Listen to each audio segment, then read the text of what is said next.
teams out every Sunday. Fire in our eyes, can't stop our drive. Hit so hard, remind you of 85. We the Bears, monsters of the Midway. Knocking teams out every Sunday. Fire in our eyes, can't stop our drive. Hit so hard, remind you of 85. Take a look, Chicago, you can smell it in the air. There's a hungry team called the Soldier Field going nuts, jumping out their chair. Teams rather be anywhere but here. We don't care if it's below zero. Let it tough before the snow, we still gon' break holes. If we win the point flip, we choosing to hit. Cause we got a defense that love to hit. Polarize the link with our smash mouth D's. Slicing up teams like Mike Singletary. Forever repping the seat, making Papa Bear proud. Giving Chicago something to shout about. We the Bears, monsters of the What's up, everybody? Happy Tuesday. Welcome to the Panda and Grizzly Show. I'm Brian the Grizzly, and I got some new people with me. That is Grant, we saw from last week, and now we got Baron. I kind of know him a little bit, just a little bit. I was there when he was born. So I'm glad you guys are here. I'm not glad under the circumstance that we are here to talk about these things. Unfortunately, we're stuck looking at these Bears doing the most, doing the stupid, and I mean, I don't know how did this game make you guys feel? Pain? Is that just a word? Just pain. You can start, Baron. No. This is it's like, look, I'm used to watching stupid plays that normally like, oh, why would you do this? Just because you do it. But let's go on. My main problem, we had a perfect chance. We were down 11. We got amazing return by DeAndre Carter, which even though we fucked up last time with the punt return and fumble, he got us to the 40. We drove down. We got a touchdown. We got the 2-point conversion. We got magic. We got the offside kick. Then we had one play just to get into field goal range. We hit it. And guess what? We hit the 48-yard without getting blocked. Then in overtime, we crumble. Caleb Williams holds the ball for 8 seconds and just takes a sack and pretty much ruined the offensive drive. And then defensively, we have him a 3rd and 10 and 10, 13. We play prevent and let the easy long out. That's not what's going on. You guys are trying to diagnose football. You guys have trying to diagnose football. That's not what's going on. But Grant, you gotta tell me what you feel like too. I just feel like as far as with the fourth quarter it was a weird one. I mean, we had plenty of opportunity to shut them down at 3rd down. Darnold gets hurts his ankle. They bring in Mullins. I never heard of this guy before. Oh, Nick Mullins? Yeah. No, wasn't he like the 49ers backup? Wow. Nick Mullins has played a lot, actually. You'll be surprised how much Nick Mullins has played. But he came in, and then it was 3rd and 13. But they called, that was a beautiful play call. I mean, I can't even hate on Kevin O'Connell. That was an excellent play call. He threw like an in route and had all the receivers blocking up the field. So that really, like, plays like that is what shows. It's not really in route. It's a drag route. It's a drag route when you drag route. Yeah, all your linebackers. So your second level is already gone. So you hit a drag route behind that with the blockers behind there. That is a good play design. Yeah. Mm-hmm. Yeah, very good play design. But like I said, Eberflus once again. Yeah. But I think it comes down to, once again, which I told you last week, it was going to be a close game. But like I said, Eberflus and his decision-making also cost us a game. So that's what I've seen again for the 2nd, 3rd, 4th week in a row. Eberflus probably got us in position to lose these possible games, though. So that's what I've seen, if I dissect it. So yeah, Landy and his Brian's Prime. So what's up, Prime? How about Saquon saving my fantasy football season? Dude, Saquon saved my butt 100%. Like 44 points. I was like, thank you, Saquon. And you know what's funny? We could have had him here. Could have had him here. Yeah. Instead we paid DeAndre Swift. But it wouldn't matter. He's good, but he's not Saquon. I'll talk about DeAndre Swift in a second, but I'm going to finish with this. 2 washed-up running backs coming into the season, Corey, to the media with Saquon and Derrick Henry. I was saying Derrick Henry he has more time. He's going to continue to do it. Derrick Henry and Saquon are the number 1 and number 2 running back in the entire NFL. Boom. Am I surprised? No. You know, but also what they have offensive line that can get the man off the ball.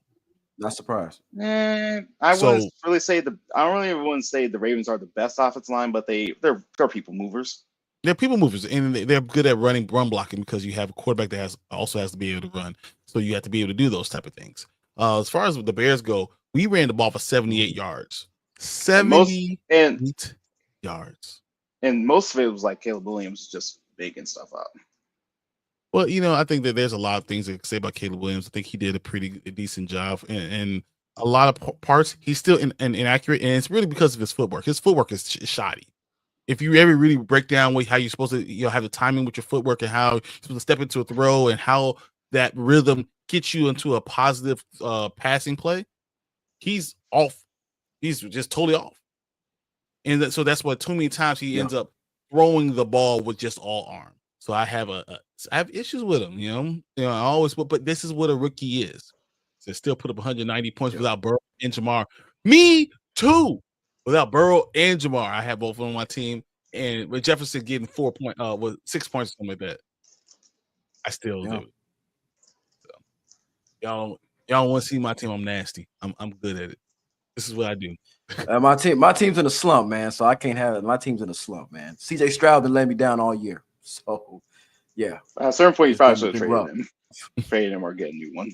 Yeah, it's been rough. It's been rough. Okay, so I'm going to go through these things, and then I'm going to go through a little soliloquy. But here, so our highly PFF have graded our offense.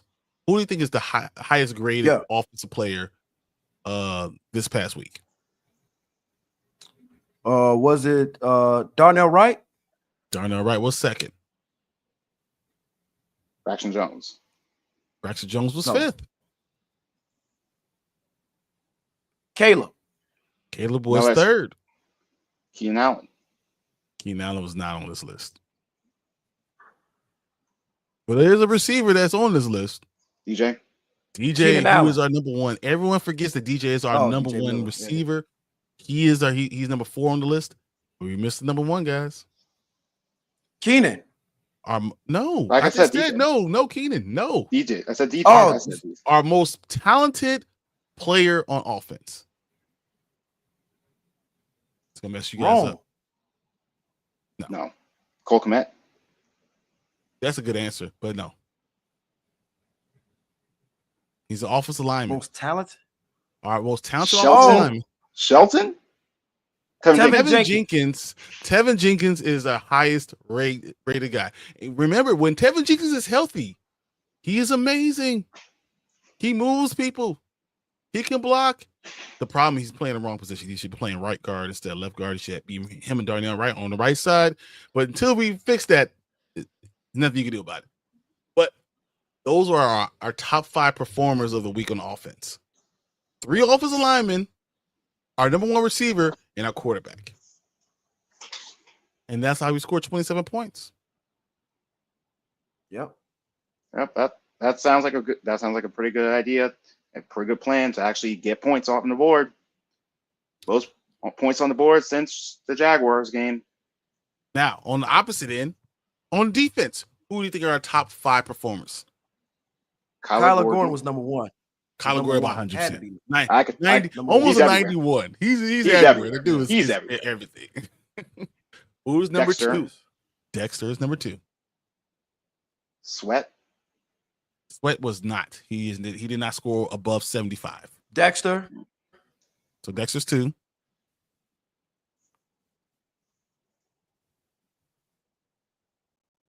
This guy is a defensive end. TJ Edwards had a Edwards. really good game. TJ Edwards was not. No. Walker. He had a really good. Demarcus Walker had a great game. He was number 4. Yeah. Now we got a linebacker. You said TJ Edwards. It's not him. Tremaine Edmonds. It's not him. Tremaine Edmonds. Jack Sanborn. It was Jack Sanborn, 86. And the last person is the only defensive tackle to get a tackle for a loss during this game. Coward. Byron Coward is the last guy. This was Kyler Gordon's highest PFF grade of the entire season. He was balling out of control. Wow. And we still couldn't stop the run game. Well, I mean, he was getting tackles. But he was getting through the ball. So those are two faces of the game. What if I told you the worst part, the reason why we lost this game is because of the last phase, special teams. We gave up 17 points. Special teams did that.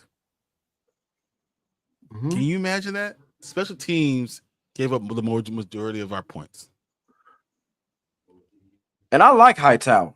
That's the thing about it. I like Hightower. So but how bad how bad can you play? Yeah.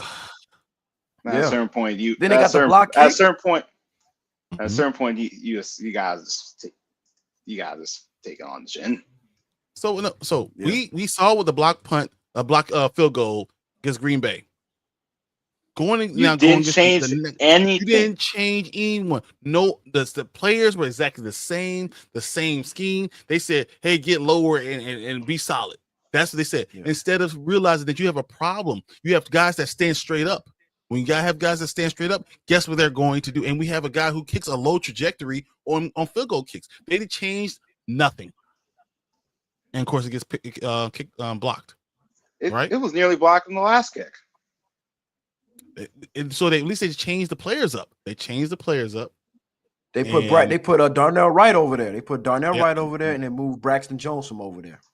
So he's not at the point of attack because Braxton Jones, though he's great in space, he is amazing in space. He's not good when you're talking about being powerful. That's just not him. Mm-hmm. So that they changed it up to something. At least that it worked. What do you guys think about the punt? Do I bounce off? The punt that was inexcusable. That was inexcusable. DeAndre Carter. You were pointing at the spot where it's gonna fall. It didn't decide to stand there. He's saying kill. Just catch it. Everyone get away from the ball. Kill. And he's the one that hits the ball. Like if you're going to touch it, make sure your hands are actually ready to catch it. If you're going to touch it. No, so the ball is up long, right? So when you have that happening, you don't know where the ball is going to go, but your job is to run the opposite direction.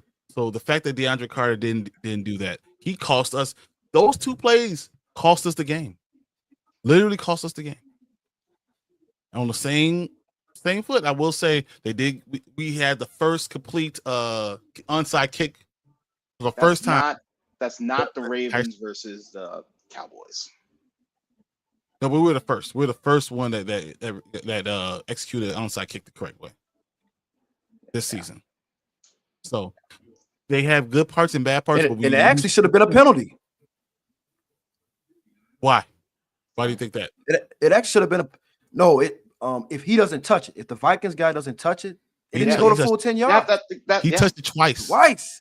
He touched it twice. So that's how it's all. Ain't that all it worked? Like if it's second to touch it, it's live. Everybody just runs at it. But he touched it and then kicked it. He kicked it. Yeah, he touched it, then kicked it. He was so focused on blocking that he kicked it. Yeah. What if I told you guys Caleb Williams was the reason we lost the game in overtime? Yes, I believe you. I believe you. That's not a surprise. Why? You know what he did? He reverted back to what he did the whole rest of the season. He wanted to do hero ball. He saw an opportunity to win the game for somebody, right? So I'm going to hold the ball. I'm going to go deep. Instead of thinking the pass rush is good, my offensive line is not the greatest offensive line. I still have. If it's not there, just run it in the middle. They had a guy wide open, in the flats. Get the ball out your hands. Nickel and dime. Learn what you need to do. Right now, as a rookie, you need to be a point guard. When he decides he's going to be a point guard and he gets his feet in the right position, he hits the guy accurately, and we go down the field. When he decides to hold on to the ball and think that he's going to play, I'm going to win the game for him. I'm going to be hero ball. I'm going to be the dude. You're going to win because of me. That's when we fail over and over and over again. Now, I see a lot of people talking about Matt Eberflus with that 4th and 3 or 4th and 4. Was it 4th and 3 or 4th and 4 play? and first having the field goal unit going out, and then not having anyone out there knowing what the hell's going on, right? And then they say, "Oh no, we're gonna call a play," and then Caleb Williams doesn't hear the play, and he calls that play. With all that being said, Caleb Williams was inaccurate with the pass. If he was accurate with the pass, we hit that fourth down. Keenan Allen's open. So no matter what, the coaches only could put you in position. You have to execute. So I don't know. I got he said, let me see your team. I got Burrow, Saquon, K9, Jamar, Kupp, Auden, Achane, and Chase Brown. Ooh. That sounds like a good team. So I do have Burrow, Saquon, K9. I didn't have Chase Brown, but I had him at my I had him on my bench this time. But I had Puka also, and I had what's his name? Sutton. Yes. Sutton he was an amazing sneaky year. He was an amazing pick. Yeah. So I had a good team. The Cowboys Commanders game was elite, not going to lie. I didn't watch. The Commanders, you know what? I'm mad at the Commanders for getting that Hail Mary. Pissed me off. So I have a Jane Daniels jersey that I haven't put on since. Have not put it on. I refuse to put it on because I feel like his Hail Mary literally broke the Bears. He broke the Bears. No, he broke. I think he broke the defense.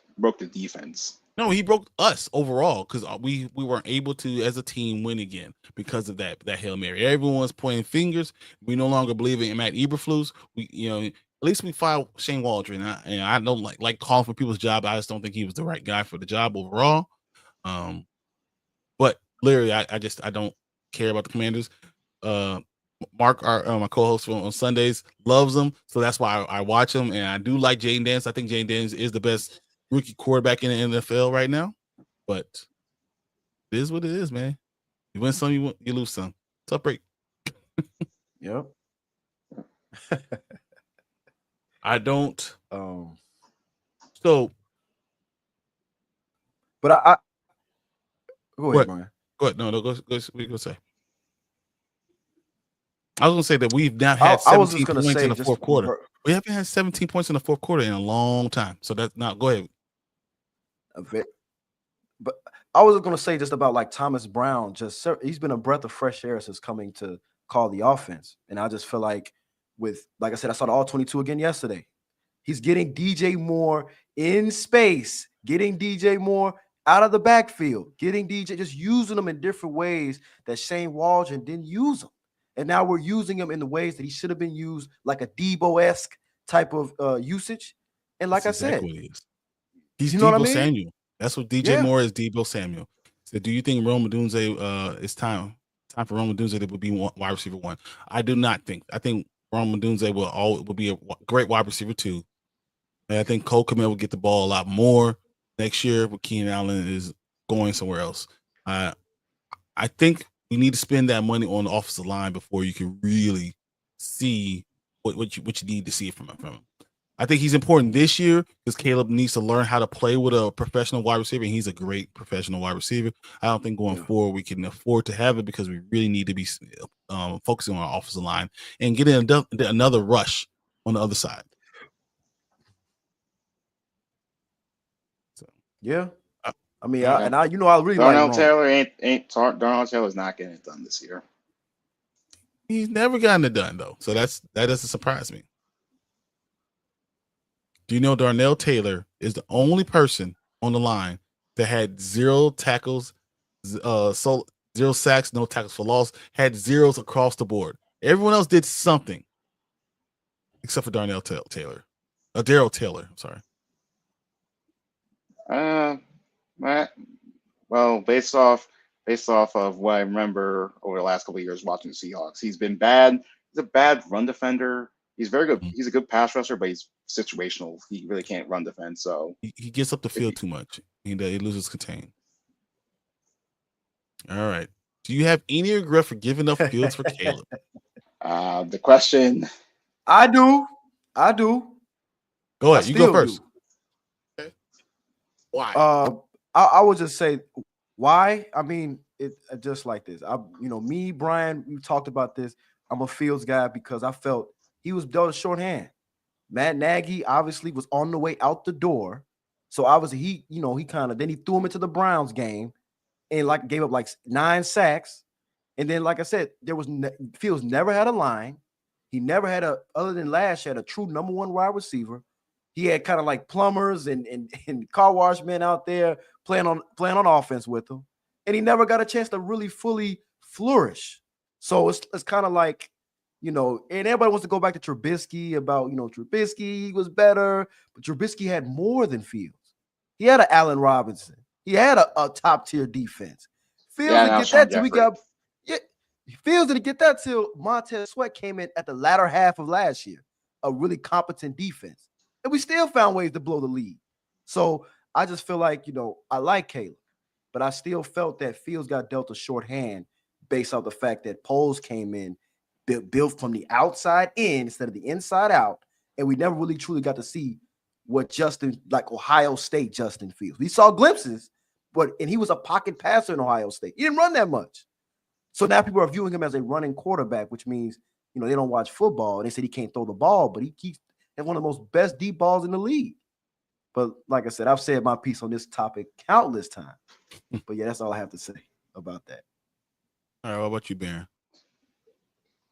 Do I regret? Yes, but it is what it is at this point. I mean, okay, so if you keep Fields, we're probably trading to 1. We're getting 3 or 4. You probably get 3 first rounds in the second. Probably get 3. Okay, so now we're building with we either get Marvin Harrison or Alt. So probably kick Braxton Jones inside and then move Tevin to the right guard, and then so now we have Joe Alt, Braxton Jones, Shelton or Bates. They just keep flipping between them. Jenkins and Wright, which is a very good. It's a young line. It's probably take a little time to gel, but they're all very talented. Then we'll France have Keenan Allen, Roma Dunes. We'll still have Keenan Allen. We'll still have Roma Dunze. We still have DJ Moore. DJ. Probably still get the same running backs, but we'll France have Justin Fields and France the offense with the better line. Same offense with the better line. Probably, maybe we'll get one more win because Justin Fields will use his legs to get another win, but will be his France situation with the Prince. I think we have more wins this season. I think we have more wins this season with Justin Fields because the team will be galvanized and we kind of go around him. I don't think you have Keenan Allen. I think they don't spend the money on that. If you have Justin Fields, then maybe you go get a better center. I think that's what you might have had. I think Justin Fields with this team would have won more games, but I think it's fleeting. So as much as I'm a Justin Fields backer, I think you need to build a team first, and then you decide you pick up the 5th-year option on Justin Fields, and then after that you go decide if he's the dude or you go get Arch Manning because now you have 2 first-rounders and probably 2 second-rounders to go get Arch Manning. That's what I would do. I think Justin Fields didn't have an opportunity, but he and everything that everyone's talking about, Caleb Williams needs opportunity. Same thing you can say about Justin Fields. I don't think he really got a fair shake. With that being said, I'm not sure he would have been the answer. So because that's the case, I would always build for the inside out and then what kept him and then went from there.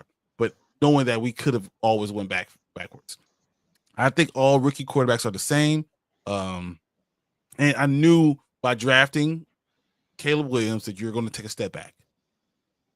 It has nothing to do with his talent because I think his talent is top tier. Top tier. It's everything to do with the fact we don't have the coaching staff to support you, and you can't just jump into being great. You can jump into being okay and let the team carry you, but he's not that dude. He's not this great leader that lets team carry him. That's just not who he is. So we're going to have to take a step back. It's going to have to take 1 step back to take 2 steps forward. Long term, I think Caleb Williams is probably going to be a better quarterback than Justin Fields. For this team going forward, I think that Justin Fields would have won more games this year. We could have been a playoff team this year. I just don't know if that would have led to a Super Bowl. I don't know if you can win the Super Bowl with Justin Fields, but I would love to try it and see what we could do with a full team and a guy like Justin who is electric, and DJ and him had some type of special bond. But we are here with Caleb Williams, and now you have to get a young center, you have to get a defensive end, and you have to figure out what we can do to make sure the line can protect. Until you can do those things, we're going to have problems. Overall, we just will. To put a pin in this game overall, I just kind of want to talk about one thing. Eberflus is making bad decisions. Though even the way he's throwing challenge flags. That one ruined. That one's big, one of the biggest ones. Do you know he said he does? He says if it's close, I feel like if it's a game-changing play, I'm going to throw a challenge flag. That's not a game-changing play. What you mean to do? What you need to do is have someone up there looking at is the wrong call. If it's the wrong call, you throw the challenge flag. You do it quickly, right? That's when you throw the challenge flag. You don't just throw a challenge flag just because. And I think that he's doing a poor job overall at being a overall head coach, and he needs to do a better job of that. I like Eberflus. I like Eberflus a lot. I really do. I don't think his problem is he's not getting the right people around him. So our offensive coordinators are bad. He's bringing back bad coaching staff. He's not picking the right people. So when you say it's not his fault, it's this guy's fault. At the end, it's still Eberflus' fault because you chose him. And I'm at a point now, if you're going to go ahead and draft Caleb Williams, you should have fired Eberflus. Probably should have gotten Harbaugh or Vrabel or Ben Johnson or any of those guys. Could have been fine. Ben Johnson could have been a good guy. A young guy. You had to pay him a lot of money, but that would have worked if you're going to have that type of offense with a young rookie quarterback that he could teach. What I will say is Jared Goff is the most improved quarterback I've seen with footwork, and Caleb's biggest problem is footwork. So if you have him in the right situation with Ben Johnson, this can really elevate a team. And I think you have to try something. You got to try something different. I'm hoping that they reevaluate, but once again, we'll be going backwards again, doing the wrong order again. Do you think that Daniel Jones was the problem in New York? Stuck at square one. Yeah, I really don't think it was, but I think they just tossed too much money at him and didn't buy into a top tier running back. We saw this coming. Like, as soon as they paid him all that money and didn't really put it at Saquon, like, we know this is going to end like this. We know that 1 year when they made the playoffs. It was also because of Saquon. I was like, we knew that was a smoke screen. Guess what? It was a smoke screen. What do you think, Grant? I don't think Daniel's the problem. I don't think Daniel Jones was the problem. Like, I don't think he was the whole problem, but he was like 95% of the problem, in my opinion, in New York. I mean, I felt he did have a bad offensive line for most of the years he was there, but at the same time, the reads he's been making. Just like you have an inability to get Malik Neighbors the ball, even though he's a rookie, he's still probably your number one. And I think it just comes down. And then Dayball, who I felt the Bears should have got with Justin Dayball, he's making him came out to be a bad coach. I felt that was a kind of a bad coach on the Bears for letting. I don't think he's a bad coach. I don't think he's a good coach. I don't think he's a bad coach. I think he's a good coach with the right quarterback. Yeah, with the right quarterback. I think Justin was the right guy. And I think you guys remember when he did with Josh Allen, when he did with Josh Allen, when he did was fix Josh Allen's footwork, which you see that's my key here. Quarterbacks have to have good footwork. All elite quarterbacks have great footwork. If you want to become an elite quarterback, you have to work on the footwork. So I think Brian Daboll could have done those type of things. I think the GM is the problem in New York. He never wanted to build a line. He never wanted to understand that Saquon Barkley was a top 5 running back, the most talented dude on their team. The generational running back. You saw that in college. We all knew what he was, but you never built a line. You build your team inside out. Once you have that running back, you could build that running back, build that team, that line, and then get these other ancillary pieces. They never did that. So I think the real villain is him, and him in the end. Because then Joe Sheen didn't even offer Saquon the highest contract. Even though the owner said, don't let Saquon go. Don't let Joe Sheen still did it. So I blame Joe Sheen. He is the villain. He's the villain in the story. Daniel Jones just didn't deserve the money, but he wouldn't have gotten all that money if Joe Sheen didn't pay him. Like we all questioned that contract because we all knew that he was not a good quarterback. Justin Fields like it was like 2 years ago had a better passing record than he did during the last season. And since that, why you get paid? Because Joe Sheen liked them. So that's just my personal. He's this guy, and if you have his guy, yeah. So jumping off of Daniel Jones, it's okay. Jumping off of Daniel Jones, who's probably going to get him? I think he's the backup quarterback for now. No, who's going to get him in the waivers? I think he's a backup quarterback until he realizes that he's not going to like the options. There's no team for him to go to that's going to let him start. He didn't want to go to Vegas, so I don't think he's going to go to a winning. One team. I think he goes to Seattle, though. Seattle? I think Frisco. I don't know how bad Purdy's injury is, but I think after what they saw on Sunday against Green Bay, how bad that quarterback looked on Sunday against Green Bay, I would not be surprised if Frisco tries to make a jump at him as well. I don't think that he's the type of quarterback that you want. No. I don't think you don't really have an option. You don't really have an option. It's either Brandon Allen, the Spaceman, or Daniel Jones. No, you could do a lot of things, and really, I think the season's already over for San Fran. Yeah. Like Ayuk tore his ACL. Deebo Samuel's not the Deebo Samuel's. CMC is not going to be round into form anytime soon. So I just think that you need to just toss the season and then get ready for next. I question Dak's contract every day. I could name 5 quarterbacks better than him. It's crazy to me. Yeah, but you have a top 10 quarterback. You have a top 10 quarterback. It was Dak's time. That's the thing. It was his turn, his thing. Unless you wanted to rebuild, which I think you probably should have.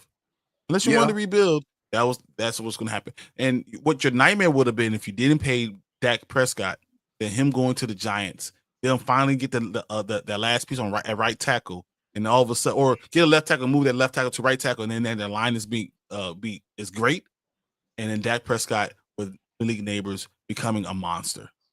That would be your worst nightmare, and that would have happened. I think it could have happened. You're in the same situation as Tua, who's like he's not the top 5 quarterback, but you paid him like a top 5 quarterback. Tua's better. I'll take Tua.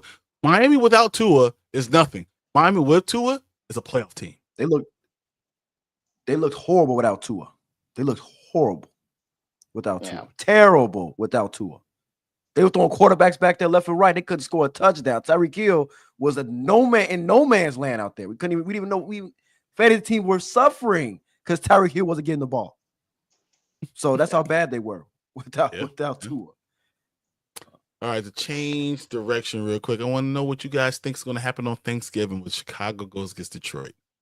You can start, Baron. You can start off, Baron. Same thing's probably going to happen this game because same thing's going to happen where we keep it close, then we do something stupid, and I don't know what stupid thing we're going to do, but we're going to fuck it up in the end. So, it's going to happen again. Okay. I think part of me thinks it's going to be close again. Detroit, for some reason, we get up to play against Detroit for some reason. So I think with this Thanksgiving thing, I think we're going to get up and be ready to play. But at the end of the day, I think with the way that Detroit's been rolling, we're probably either going to be in it probably until the second quarter, probably, and then it's probably going to get out of reach. But at the same time, based on what I saw last year when we could have won both games against Detroit, Jared Goff is very vulnerable, especially on prime time. You saw against Houston this year, he threw 5 interceptions. I think if we can somehow, play man, which I know we never do, or we never send blitzes for some reason. It can't do it without Brisker. That's the can't problem. do it. You're right. That's the problem. And I think without Brisker, you can't do it.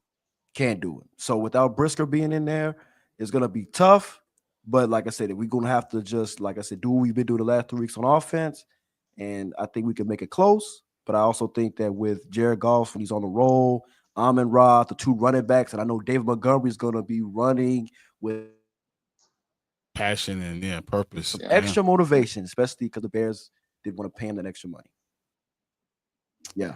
So score prediction, probably I would say 28-17 Lions. Okay. What about you, Baron?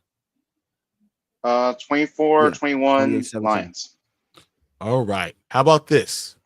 All right. The Bears and Lions always, the last 3 years, have had games within 3 points. They're always within 1-score games. And matter of fact, the Bears seem to be a better team. I think we're the antithesis of them when we can stop the run. If the Bears can figure out a way to stop the run, or at least to make it difficult and have 8 men in the box, and go Jalen Johnson on Amon-Ra and get Kyler Gordon on Jameson Williams, if you can do that and have good safety play with Kevin Byard, if all those things can happen, I'm going to pick the Bears to win. 23-24 Bears. 23-24 Bears. Let's go. Stand up. Happy Thanksgiving. That's what we're going with. Don't do the whole thing. Don't. There's no hope. The season's over. It's okay. But the season's over. We're coming in with house money. We're coming in with house money. Games are over. If we're not going to make with house money, tank. So I swear that game happens every year at 12:30, and I got the Bears by a touchdown. Let's go. Let's go. I'm not surprised. I won't be surprised. I would not be surprised, guys. I won't be surprised, but I'm expecting heartbreak. I'm expecting heartbreak. We have Jared Goff's number. We had it ever since he was with the Rams. You've been having his number. I'm getting mentally used to the pain. It was like, no, I mean, look. If we're gonna be honest about this Minnesota game, if we don't make those special teams mistakes, we win the game. We win the game. Yeah, we did that. We did that 3 of the last 5 weeks. Games, though. We can say that about the Redskins, right? Oh my goodness! I'm the Commanders. You can say that about the Packers. You can say that about the Vikings. You can say if we do these things, we win the game. Indianapolis. Oh my goodness! This is what we are.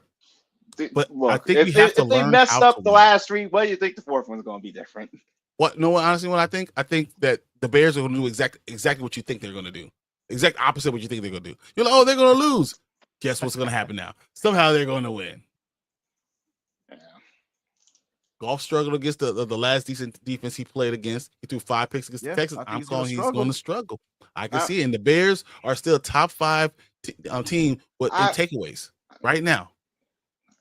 Counterpoint about the Texas defense. This is the same Texas defense that gave up 32 to Will Levis. Hey, but we gave up all those points too. Yeah. But we can intercept the ball. We can blow people into a false sense of security. And Jared Goff does have problems. So I'm just saying. He did it last year on Thanksgiving against Green Bay. He had a horrible game last year on Thanksgiving against Green Bay, and he played 2 bad games against us. So I can see where Brian's coming from, because this is a toss-up. This is a winnable game. A lot of these games have been winnable with a bad offense. All the games are winnable for us, though. No, every game's winnable. All of them. It's just winnable. No, all the games are winnable. The question is how we're going to fuck it up this time. Yeah, how are we going to snatch the victory from the jaws of defeat? Or snatch the defeat from the jaws of victory. So how we going to do it? Just challenge every play that's explosive. Just challenge every play like Eberflus said, because it was explosive. Just challenge that play like he said. That sounds awful. Yeah. All right, guys. We've been here for 40 minutes. We're going to get out of here. Appreciate everyone being here, talking about this stuff. Especially appreciate you, Prime. You really helped out with the show, and I love all your insight. You guys, Baron, Grant, I'll see you guys next week again. We'll continue to do this stuff. Thank you guys for coming on. Make sure you have your lines ready, because after the Bears win, I'm going to come down here with a Bears jersey, and I want to sing the whole thing. Bear down, Chicago Bears, all over the place. Thanks, guys, again, and we'll catch you next week. Later. Happy Thanksgiving, everybody. See ya. Happy Thanksgiving. Happy Thanksgiving. We the Bears, monsters of the Midway, knocking teams out every Sunday. Fire in our eyes, can't stop our drive. Hit so hard, remind you of 85. We the Bears, monsters of the Midway, knocking teams out every